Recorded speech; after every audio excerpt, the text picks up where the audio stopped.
Madam, একটু দরকার ছিল আপনার সাথে। হ্যাঁ, ভেতরে আসুন বলে অলকানন্দা দেবীর দিকে না তাকিয়েই কাগজপত্রগুলো উল্টে পাল্টে দেখছেন আর সাইন করে চলেছেন ব্রাঞ্চ ম্যানেজার ম্যাডাম। নিজেরই একটা কাজে ব্যাংকে এসেছেন অলকানন্দা দেবী। এর আগে যিনি ব্যাংক ম্যানেজার ছিলেন উনি এখন নেই। অলকানন্দা দেবী দেখছেন ওই চেয়ারে বসে আছেন একটা নতুন মেয়ে। বয়স আর কত হবে, 37-38। ম্যানেজার ম্যাডাম তখনও পর্যন্ত না তাকিয়েই অলকানন্দা দেবীকে বললেন, বসুন। বুঝতেই পারা যাচ্ছে ম্যানেজার ম্যাডাম ভীষণ ব্যস্ত। প্রয়োজনীয় কাগজপত্রগুলো ফাইলে ঢুকিয়ে রাখতে রাখতেই অলকানন্দা দেবীর দিকে তাকান। কিছুটা পর্যবেক্ষণের দৃষ্টিতে তাকিয়ে চেয়ার থেকে দাঁড়িয়ে অবাকের সুরে জিজ্ঞেস করেন, দিদিমণি, আপনি আমাকে চিনতে পারছেন? দিদিমণি ডাকটা শুনে অলকানন্দা দেবীও অবাক হয়ে গেছেন। চিন্তিত চোখে মৃদু সুরে বলে উঠলেন, ঠিক চিনতে পারছি না তো। ততক্ষণে ম্যানেজার ম্যাডাম চেয়ার ছেড়ে বেরিয়ে এসে পায়ে হাত দিয়ে প্রণাম করে বলতে থাকেন, ভালো আছেন তো আপনি? সত্যিই তো, আমাকে চিনতে না পারারই কথা। সেই কবে স্কুল থেকে বেরিয়ে এসেছি, আজ প্রায় 20 বছর হয়ে গেল। আর মনে থাকা কি সম্ভব? অলকানন্দা দেবী তখনও হাঁ করে মুখের দিকে তাকিয়ে আছেন। ততক্ষণে বুঝেও গেছেন নিশ্চয়ই কোনো ছাত্রী হবে, তা না হলে দিদিমণি বলে ডাকবেই বা কেন? খুব কৌতূহল ভরে অলকানন্দা দেবী জানতে চাইলেন, তোমার নামটা কি বলো তো? দিদিমণি, আমি অঙ্গশ্রী। মনে পড়েছে এবার? অঙ্গশ্রী? অঙ্গশ্রী মানে সেই অঙ্গশ্রী বসু? চিনতে পেরেছেন এবার তাহলে? দেখেছ কাণ্ড, কতদিন পরে দেখছি আমাদের সেই অঙ্গশ্রী বলে জড়িয়ে ধরেন অঙ্গশ্রীকে। তারপর অঙ্গশ্রী নিজেই বলেন, এই 15 দিন হলো এই ব্রাঞ্চে এসেছি। আপনি কেমন আছেন দিদিমণি? ভালো আছি। ভীষণ ভালো লাগছে দেখে। আমাদের ছাত্রী আজ ব্যাংক ম্যানেজার। সবই আপনাদের আশীর্বাদ দিদিমণি। আপনাদের শিক্ষা পেয়েই তো আজ এই জায়গায়। যাই হোক, আপনার চেহারাটাও খুব খারাপ হয়ে গেছে। বয়স তো আর কম হলো না, দেখতে দেখতে 72 বছর বয়স হয়ে গেল। বয়স যাই হোক না কেন, মনের দিক থেকে ভালো থাকতে হবে দিদিমণি। আর ভালো থাকা বলে একটা দীর্ঘশ্বাস ফেললেন অলকানন্দা দেবী। অঙ্গশ্রী জিজ্ঞাসা করলেন, এখন তাহলে কোথায় থাকেন? আগে যেখানে থাকতেন ওখানেই থাকেন তো? হ্যাঁ, ওখানেই থাকি, তবে বাড়িতে থাকি না। বাড়ির কাছাকাছি একটা ফ্ল্যাটে থাকি।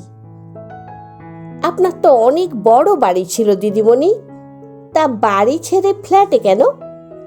সবই অদৃষ্ট। আপনার তো 2 মেয়ে, মেয়েদের বিয়ে হয়ে গেছে নিশ্চয়। তাহলে কি কোনো মেয়ের কাছে থাকেন? অলকানন্দা দেবীর চোখে তখন জল। দিদিমণির চোখে জল দেখে অঙ্গশ্রী বলে, আপনাকে হয়তো খুব ভারী প্রশ্ন জিজ্ঞেস করে ফেলেছি, সরি দিদিমণি। চোখটা মুছে নিয়ে অলকানন্দা দেবী বললেন, ভারী কিছুই নয় অঙ্গশ্রী। তোমাকে বলতে পারলে হয়তো বুকের ভারী পাথরটা কিছুটা হালকা হবে। জানো অঙ্গশ্রী, আমি এখন একাই থাকি। স্কুলে যখন পড়াতাম তখন কত মেয়ে আমাদের শিক্ষা নিয়ে জীবনে বড় হয়েছে, অথচ নিজের মেয়েদেরকে শেখাতে পারিনি হয়তো। আজ মনে হয় সন্তান থেকেই বা কি লাভ হয়েছে। তোমাদের মতো মেয়েদের যখন দেখি আমাকে দিদিমণি বলে ডাকে, তখন আমার বুকটা গর্বে ভরে যায়। ছাত্রছাত্রীরাও তো আমাদের সন্তানের মতো। আমার 2 মেয়েই উচ্চশিক্ষিতা। মেয়েদেরকে মনের মতো করেই মানুষ করেছিলাম। আজ 2 মেয়েই চাকরি করে, কিন্তু আমার কোনো খোঁজ খবর রাখে না তারা। আর রাখবেই বা কেন? মায়ের সঙ্গে সমস্ত দরকার যে মিটে গেছে। অতিরিক্ত লোভ মানুষকে বড় অমানুষ করে তোলে। আজ নিজের সন্তানের কথা ভাবলে কষ্ট হয়। আমি কি ওদের সেই শিক্ষা দিতে পারিনি? 10 কাঠা জায়গায় মেন রাস্তার ধারেই আমার অত বড় বাড়ি। যদি কোনোদিন আমার বাড়ির ওপাশে যাও, দেখে আসতে পারো কত বড় অট্টালিকা আমার। আমার বাড়িটাই ছিল আমার কাছে মন্দির। সেই মন্দির ছেড়ে বাড়ির কাছে একটা ছোট্ট 1 কামরার ফ্ল্যাটে জীবন কাটাচ্ছি আজ। এর থেকে কি কিছু আর কষ্টের হতে পারে বলো? এমন কথা শুনে অঙ্গশ্রীর মনটা খারাপ হয়ে যায়। দিদিমণি যেন অঙ্গশ্রীকে পেয়ে আবেগের খাতা খুলে বসেছেন। অঙ্গশ্রী জিজ্ঞেস করে বসে, কেন দিদিমণি, কি এমন হলো? সে একটা গল্প অঙ্গশ্রী।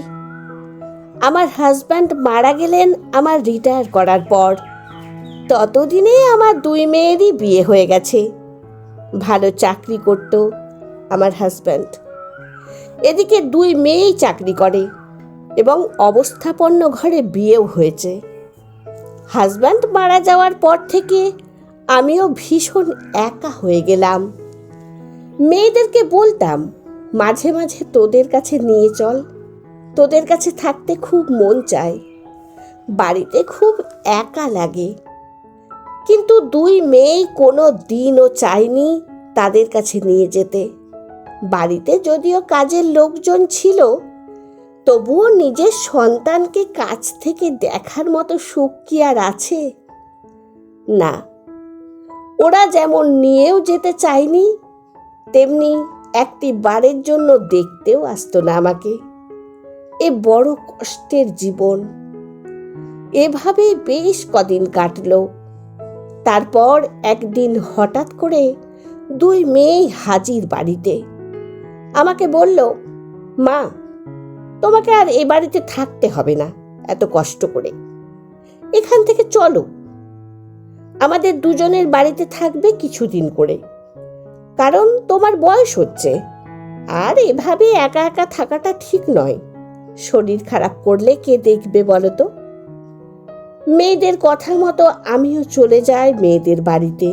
ওখানে গিয়ে তো মেয়েদের আদর আপ্যায়নে আমি যেন হাতে চাঁদ পাই। বয়সকালে নিজের সন্তানদের কাছে থাকতে পারার যে অনুভূতি, সেটা কোটি মণিমাণিক্য দিয়েও কেনা যায় না। তারপর একদিন আমার বড় মেয়ে অমৃতা আমাকে বলল, মা, তুমি যখন আমাদের বাড়ি চলেই এসেছো, তোমাকে আর ওখানে যেতেও দেব না। আর অর্পিতাও তাই বলেছিল। আমার ছোট মেয়ে, এই শেষ বয়সটা তুমি আমাদের কাছেই কাটিয়ে দাও। ওই বাড়িতে ফিরে আর কি করবে তুমি? ও বাড়ি বিক্রি করে দাও। শুনে বললাম, বাড়িটা বিক্রি করে দেব? আমার কত সাধের বাড়ি, ওটা আমার স্বপ্ন। তোর বাবা বাড়িটার নাম দিয়েছিল স্বপ্নতরী। এই বাড়িতে কত স্মৃতি লুকিয়ে আছে আমাদের। তোর বাবার স্মৃতি সব মুছে যাবে তাহলে। ওখানে তুমি একা একা থাকবে কি করে বলো তো?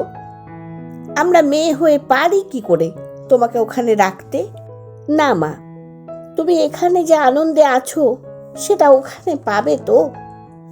এখানে তোমার নাতি নাতনি, মেয়ে, জামাই এত সুখ ছেড়ে বাড়িটাই তোমার কাছে বড় হলো। তারপর ছোট মেয়ে এসে একই কথা বোঝাতে লাগলো। আমিও ওদের কথায় এতটাই প্রভাবিত হয়ে গেলাম যে আমার মনে হতে লাগলো ওদের কথা সবটাই ঠিক। একদিন মেয়েদের কথা মতো আমার স্বপ্নতরী বাড়িটাই বিক্রি হয়ে গেল 1.5 কোটি টাকায়। কথাগুলো বলেই কিছুক্ষণের জন্য অলকানন্দা দেবী থেমে গিয়েছিলেন। দিদিমণিকে চুপ থাকতে দেখেই অঙ্গশ্রী বলে ওঠে, তারপর যা হবার তাই হলো। কি একটা যেন কথা আছে, নোটে গাছটি মুড়লো, আমার গল্প ফুরলো। মেয়েরা 1.5 কোটি টাকার লোভ সামলাতে পারল না আর।